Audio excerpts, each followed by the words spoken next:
And it can do that in the short term by triggering the release of hormones and chemicals that make you alert and ready to go right away, and by triggering the release of neurotransmitters and hormones and other chemicals that give that alertness a very long tail, a very long latency before it shuts off.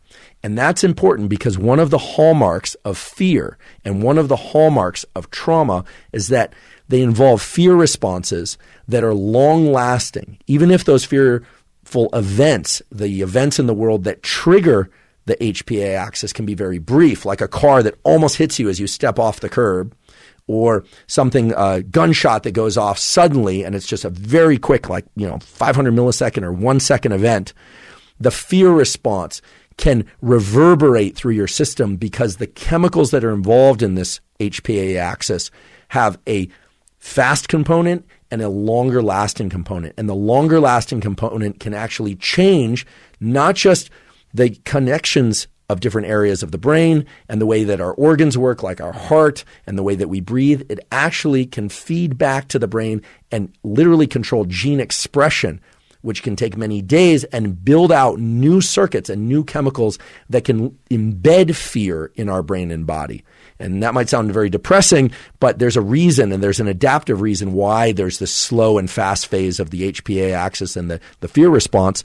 And fortunately, that gene expression and the long arc of the fear response, the way it kind of lives in our system, kind of like a phantom in some ways, can also be leveraged to undo the fear response, to extinguish the fear response and replace it with non-fearful associations. So let's dig a little deeper into the neural circuits and biology of fear, because in doing that, we can start to reveal the logic of how to attack fear if that's the goal. We can't really have a discussion about fear without discussing the famous amygdala. Famous because I think most people by now have heard of the amygdala. Amygdala means almond. It's an almond-shaped structure on both sides of the brain. So you have one on the right side of your brain and one on the left side of your brain. The amygdala is part of what we can call the threat reflex. And this is very important to conceptualize fear as including a reflex.